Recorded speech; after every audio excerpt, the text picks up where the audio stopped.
मैं अभिषेक और आप देख रहे हैं हमारा YouTube channel the Shivam educare. आज हम बात करने वाले हैं BHU LLB के 2012 के सॉल्यूशन पेपर की और यहाँ पर हम बात करेंगे दूसरे एपिसोड में।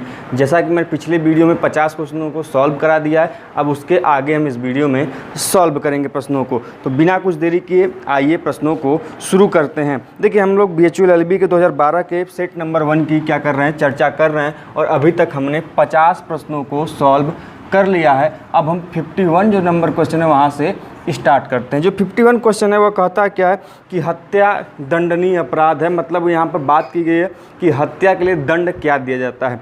तो इसका ऑप्शन नंबर जो 2 है, डेथ और इम्प्रिजमेंट ऑफ फॉर लाइफ, या फिर मृत्यु या फिर आजीवन कारावास। इसका ऑप्शन नंबर 2 टिक लगा लीजिएगा, सही होगा। क्वेश्चन नंबर 52 की तरफ चलते हैं। 52 कहता है क्या कि प्रस्तावना जब स्वीकार कर ली जाती है तो क्या कहलाती है। देखिए, कॉन्ट्रैक्ट पढ़ा होगा कि जब प्रपोजल कोई देता है, जब कोई प्रपोजल देता है और उसको एक्सेप्ट कर लिया जाता है तो वह क्या बन जाती है, प्रॉमिस बन जाती है। क्या बन जाती है, प्रॉमिस। देखिए ध्यान दीजिएगा, प्रॉमिस बनेगा कब एक्सेप्ट होगा, कौन, प्रपोजल। और वहीं यदि एग्रीमेंट एक्सेप्ट होगा तो वह क्या बनेगा, वह बन जाएगा क्या, कॉन्ट्रैक्ट। क्या बन जाएगा, कॉन्ट्रैक्ट। लेकिन किस दशा में, जब इस हम एग्रीमेंट को क्या कर पाएँ, इन्फोर्स कर पाएँ। तो इसका ऑप्शन नंबर जो 3 है 52 का सही लगा लीजिएगा। क्वेश्चन नंबर 53 की तरफ बढ़ते हैं। क्वेश्चन नंबर 53 क्या कहता है, 53 कहता है क्या कि यदि किसी संविदा के पक्षकार की सहमति असम्यक असर, कपट या दुर्व्यपदेशन से प्राप्त की जाती है तो वह संविदा क्या होती है, तो वह संविदा होती है सुन्नीकरण या फिर होती है क्या, वॉइडेबल। तो ऑप्शन नंबर 2 इसका सही होगा। क्वेश्चन नंबर 54 की तरफ चलते हैं। 54 कहता है कि निम्नलिखित में से कौन सा राष्ट्रपति के द्वारा नियुक्त नहीं होता। तो बाकी तीनों तो होते हैं, एक नहीं होता, वह होता है महाधिवक्ता। महाधिवक्ता की नियुक्ति कौन करता है, राज्यपाल करता है। और महाधिवक्ता की बात किस आर्टिकल में की गई है, आर्टिकल 165 में की है, 165 में की है, ध्यान रखिएगा, याद कर लीजिएगा। तो क्वेश्चन नंबर 54 का ऑप्शन नंबर 2 बिल्कुल सही होगा। क्वेश्चन नंबर 55 की तरफ चलते हैं। 55 कहता है कि राज्यसभा की 1/3 सीटों को भरने हेतु निर्वाचन कितने वर्ष का होता है। जानते हैं राज्यसभा क्या है, एक स्थायी सदन है, इसका कोई कार्यकाल नहीं होता, यह स्थायी है। तो इसके सदस्यों का कार्यकाल होता है कितना, 6 वर्ष। और इसके सदस्य प्रति 1/3 जो होता है सदस्य प्रति 2 वर्ष बाद क्या कर लिए जाते हैं, हटा दिए जाते हैं, इतने ही नए चुन लिए जाते हैं। तो यही ऑप्शन होगा। इसके हिसाब से ऑप्शन नंबर जो सही होगा वो ऑप्शन नंबर कितना सही होगा, 2 वर्ष के लिए, 2 वर्षों में एक बार कितने सदस्य, 1/3। ऑप्शन नंबर चलते हैं 56 की तरफ। क्वेश्चन नंबर 56 कहता है क्या कि सिद्ध दोष ठहराए गए किसी व्यक्ति को क्षमादान प्रदान करने की शक्ति किसके पास है। तो पहला है किसके पास, राष्ट्रपति के पास। किसके, राष्ट्रपति के पास। दूसरा किसके पास है, राज्यपाल के पास। किसके पास, राज्यपाल के पास। कब, देखिए राष्ट्रपति के पास 72 अनुच्छेद के अंतर्गत और राज्यपाल के पास 161 के अंतर्गत क्या है, क्षमादान करने की शक्ति है। तो ऑप्शन नंबर 1 सही लगा लीजिएगा। क्वेश्चन नंबर 57 तक चलते हैं। 57 देखिए, अब जो लीगल के क्वेश्चन है थोड़े बड़े बड़े हैं तो ध्यान सुनिएगा। ए की एक परचून की दुकान है जो अच्छी चल रही है और बी उसी के पास वैसी एक दुकान खोलता है तथा उसमें सस्ते दर पर वस्तुएं बेचता है। ग्राहक ए की दुकान के बदले बी की दुकान पर जाने लगते हैं, जिसके परिणाम स्वरूप ए को नुकसान होता है। ए अपने नुकसान के लिए बी से क्षतिपूर्ति का दावा कर सकता है। देखिए नहीं कर सकता, इसलिए नहीं कर सकता कि हाँ, हालांकि बी की जो ए की जो है वह क्या है, नुकसान तो हुआ लेकिन वहाँ पर उसका कोई विधिक अधिकारों का उल्लंघन नहीं हुआ उसका। तो यही ऑप्शन सही होगा कि नहीं, क्योंकि यद्यपि नुकसान तो हुआ है लेकिन कोई विधिक क्षति नहीं हुई, कोई उसको लीगल डैमेज नहीं हुआ है, इसलिए वह नुकसान का भरपाई नहीं करेगा। तो ऑप्शन नंबर जो 57 का 3 सही होगा। क्वेश्चन नंबर 58 तक चलते हैं। 58 कहता है कि बैटरी का तात्पर्य क्या होता है। तो बैटरी का तात्पर्य क्या होता है, किसी व्यक्ति पर वास्तविक या फिर अभिप्रेत आघात। देखिए मैंने लीगल टर्म्स एंड मैगजीन में सभी चीज़ की चर्चा की है, यदि नहीं देखा है तो आप जाइए चैनल के माध्यम से वहाँ पर देख लीजिए। तो बैटरी का मतलब एक्चुअल और intended striking another person. Option number इसका 58 का 3 सही होगा। क्वेश्चन नंबर 59 तक चलते हैं। 59 कहता है कि वाइस वर्षा का मतलब, तो वाइस वर्षा का मतलब जैसे पिछले वीडियो में बताया था, बताने की अधिक जरूरत नहीं है, विपरीत रूप में। क्वेश्चन नंबर 60 चलते हैं। 60 कहता है क्या कि भारत का राष्ट्रपति निर्वाचित होता है कितने वर्षों के लिए। भाई सिंपल सी बात है, सभी को पता है 5 वर्षों के लिए निर्वाचित होता है। 61वें प्रश्न तब चलते हैं। 61वां प्रश्न कहता है ए और उसके 8 साथी एक गांव में कुछ अपने दुश्मनों को पीटने के लिए गए, ठीक है। इस लड़ाई में एक को चोट लग जाती है। विरोधी पक्ष के सदस्य क्या करने लगते हैं, भाग गए। इसके बाद जब एक को चोट लग जाती है, भागने लगते हैं, तो एक साथियों ने विरोधियों का पीछा किया और उनमें से एक को मार डाला। तो पूछ रहा है लाइबिलिटी क्या होगी, इसमें एक की लाइबिलिटी होगी कि सभी की लाइबिलिटी होगी, तो वही पूछ रहा है। सिंपल सी बात है, जब यहाँ पर ज्वाइंट लाइबिलिटी का केस बन रहा है, यहाँ सभी समान रूप से भागीदार होंगे उस हत्या के लिए। तो ऑप्शन नंबर सही है कि ए तथा उसके साथी हत्या हेतु दंडित होने योग्य हैं। तो इसका ऑप्शन नंबर ए सही होगा। क्वेश्चन नंबर 62 तक चलते हैं। क्वेश्चन नंबर 62 क्या कहता है कि एक नकली डॉक्टर साधारण चाकू से एक आदमी के आंतरिक बवासीर का ऑपरेशन कर उन्हें काटकर बाहर करता है। आदमी रक्तस्राव के कारण मर जाता है। यह ऑप्शन क्या होगा? देखिए, आपके आंसर की के अनुसार तो ऑप्शन नंबर 3 सही होगा, लेकिन मेरे अनुसार वह नकली डॉक्टर है, सद्भावना नहीं है। सद्भावना भले ही, लेकिन वहाँ उसका प्रोफेशन डॉक्टरी नहीं है, वह नकली डॉक्टर है। उसमें दिया हुआ है कि नकली डॉक्टर साधारण चाकू से कभी भी ऑपरेशन नहीं किया जाता, इसलिए जो कैटेगरी होगी वह डॉक्टर यहाँ पर हत्या का दोषी माना जाएगा। क्वेश्चन नंबर जो सही होगा इसका ऑप्शन नंबर 1 सही होगा। क्वेश्चन नंबर 63 की तरफ चलते हैं। क्वेश्चन नंबर 63 क्या कहता है? 63 कहता है क्या? 63 कहता है कि ये एक हीरे की अंगूठी पाता है, वह नहीं जानता कि यह किसकी है। जैसे कि आप रोड पर चल रहे हैं, आपको हीरे की अंगूठी मिल जाए, लेकिन आप क्या करें, कुछ हीरे की अंगूठी को बेच दें, तो आपने कौन सा अपराध किया? वही है। तो ऑप्शन नंबर 1 सही होगा। वह आपराधिक दुर्विनियोग का दोषी है। He is guilt of criminal miss appropriation. Option number 63 का 1 सही लगा लीजिएगा। क्वेश्चन नंबर 64 की तरफ बढ़ते हैं। 64 कहता है क्या कि ए बी की मृत्यु कारित करने के उद्देश्य से उसकी चाय में जहर समझते हुए चीनी मिलाता है। इन्हें कौन सा अपराध किया? तो इन्हें कोई अपराध नहीं किया, क्योंकि वहाँ पर रिजल्टेंट वर्क हुआ ही नहीं, इसलिए वहाँ पर नहीं होगा। तो इसलिए ऑप्शन नंबर ए इसका सही होगा। क्वेश्चन नंबर 65 की तरफ बढ़ते हैं। 65 कहता है क्या कि एक्स एक पुलिस अधिकारी यह बताने के लिए कि उसने चोरी की गई संपत्ति कहाँ रखी है, वाई को यातना देता है। क्या एक्स ने कोई अपराध किया? बिल्कुल किया, क्योंकि उसके क्या कहते हैं कि उसके कर्तव्य में यह शामिल नहीं है कि वह अभिरक्षा में किसी को यातना दे। इसका ऑप्शन नंबर जो है 65 का 2 सही होगा। क्वेश्चन नंबर 66 की तरफ चलते हैं। 66 कहता है क्या कि ए पीलिया एवं मस्तिष्क जलन से पीड़ित था।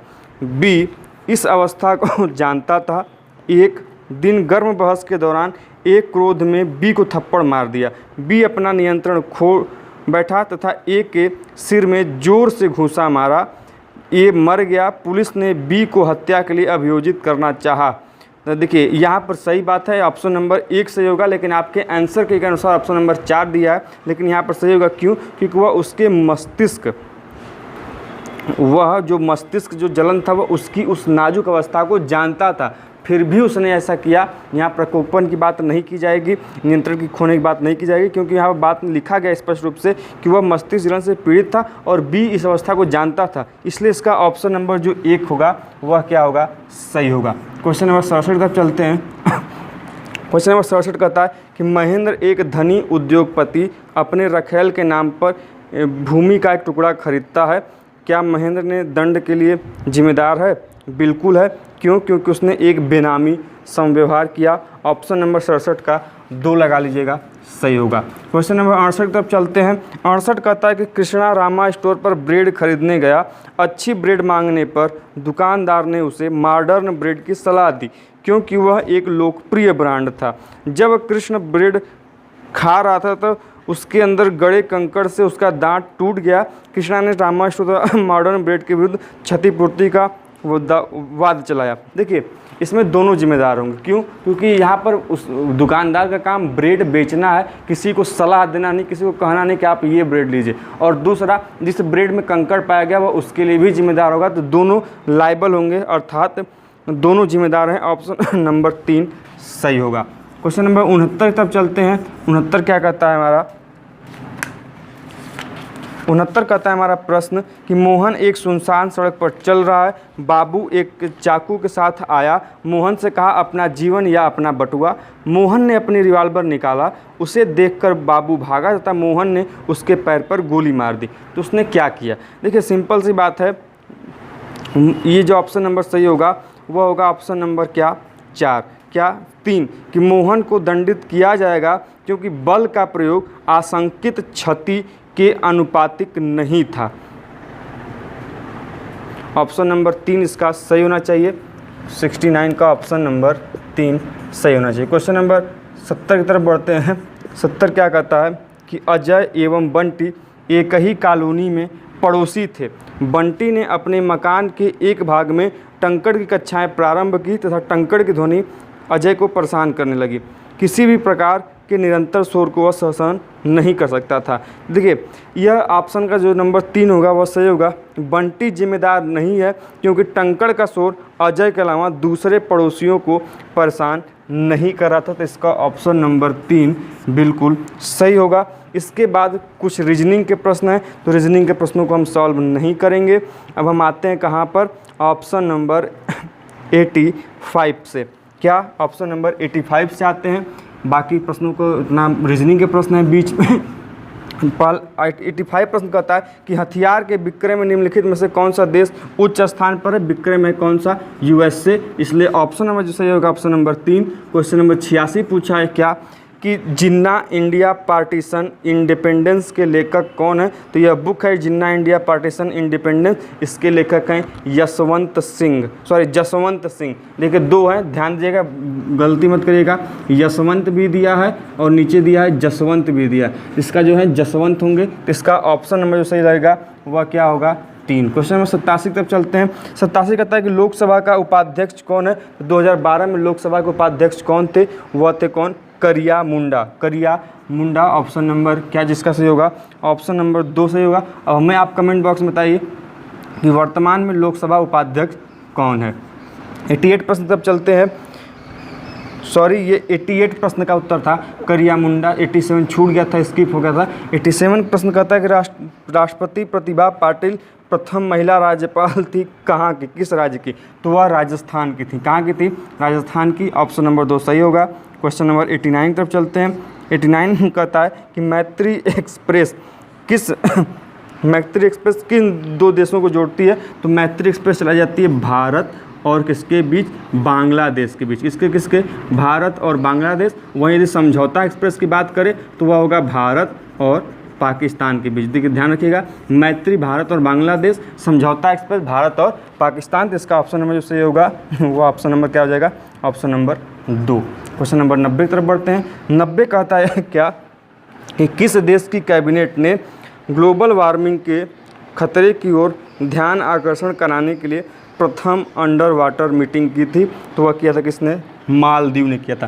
किसने, मालदीव ने किया था। 91 की तरफ चलते हैं। 91 कहता है किस देश की सर्वोच्च न्यायालय ने राष्ट्रपिता की हत्या के लिए अभियुक्तों के मृत्युदंड की पुष्टि घटना के 34 वर्षों बाद की। तो वह किया किसने था, बांग्लादेश ने किया था। क्वेश्चन नंबर 92 की तरफ चलते हैं। 92 कहता है किस दिन भारत में तंबाकू विरोध दिवस मनाया जाता है।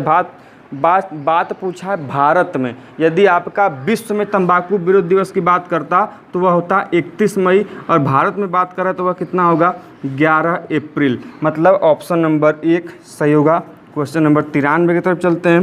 93 कहता है कि कौन सा हवाई अड्डा चौधरी चरण सिंह हवाई अड्डा के नाम से पुनः नामित किया गया था, नाम बदला गया। तो वह बदला गया था किसका, लखनऊ एयरपोर्ट का। क्वेश्चन नंबर 94 की तरफ चलते हैं। 94 कहता है कि चीन के लिए उड़ान सेवा शुरू करने वाली प्रथम भारतीय प्राइवेट एयरलाइन। तो वह थी कौन, जेट एयरवेज। कौन थी, जेट एयरवेज। बाकी 95 में पूछा है कि नाटो का मुख्यालय, सभी जानते हैं नाटो का मुख्यालय कहाँ पर है, ब्रुसेल्स में। कहाँ पर, ब्रुसेल्स में है। क्वेश्चन नंबर 96 की तरफ चलते हैं। नाटो का फुल फॉर्म क्या होगा, हमें कमेंट बॉक्स में बताइए। बाकी इसका जो मुख्यालय है हमने बता दिया, कहाँ पर है, ब्रुसेल्स में। अगला हमारा प्रश्न है क्या कि ऑक्टोपस आतंक विरोधी अभिकरण बनाया गया कहाँ का है। देखिए ये आंध्र प्रदेश का जो एंटी टेरर एजेंसी है, ये आंध्र प्रदेश की सरकार द्वारा बनाई गई थी। क्या, ऑक्टोपस। तो ऑप्शन नंबर 4 इसका सही होगा। क्वेश्चन नंबर 97 की तरफ चलते हैं। 97 कहता है कि भारत के किस राज्य में समाचार पत्रों की संख्या अधिक है। यह इंपॉर्टेंट क्वेश्चन है, याद रखिएगा। आबकारी प्रदेश उत्तर प्रदेश जो है ये इसमें समाचार एजेंसी की संख्या सबसे ज़्यादा है। अगला हमारा प्रश्न है क्या, क्वेश्चन नंबर 98 की तरफ चलते हैं। 98 क्या कहता है कि भारत में मानवीय उद्देश्य हेतु संस्था की स्थापना करने वाला भूतपूर्व क्रिकेटर खिलाड़ी कौन है? तो वह थे कौन? स्टीव वा। कौन? स्टीव वा। ऑप्शन नंबर 1 सही। 99 के प्रश्न की तरफ चलते हैं। 99 प्रश्न कहता है कि निम्न में से किसे भारत का एकमात्र धूम्र रहित शहर घोषित किया गया? Declared as the first only smoked free city. वो है कौन? चंडीगढ़ थी उस समय। कौन? चंडीगढ़। ऑप्शन नंबर 4 सही। और आज का लास्ट का प्रश्न क्वेश्चन नंबर 100, वह क्या है? 100 के निम्नलिखित में से कौन भारत की प्रथम महिला जिसे लोकसभा अध्यक्ष बनाए? काफ़ी इंपॉर्टेंट क्वेश्चन है, याद रखिएगा। मीरा कुमार कांग्रेस के शासनकाल में प्रथम महिला अध्यक्ष बनी थी। ऑप्शन नंबर 2 बिल्कुल सही होगा। तो आज हमने इस वीडियो में कुल 50 प्रश्नों को जाना, 2012 के कुल 50 प्रश्नों किया और अभी तक हमने इस वीडियो में कुल मिलाकर 100 प्रश्नों को सॉल्व कर लिया है। इसके अगले वीडियो में लास्ट पार्ट में हम सभी प्रश्नों को सॉल्व कर लेंगे। तो मिलते हैं ऐसे इंटरेस्टिंग वीडियो के साथ नेक्स्ट वीडियो में। तब तक के लिए जय हिंद, जय भारत।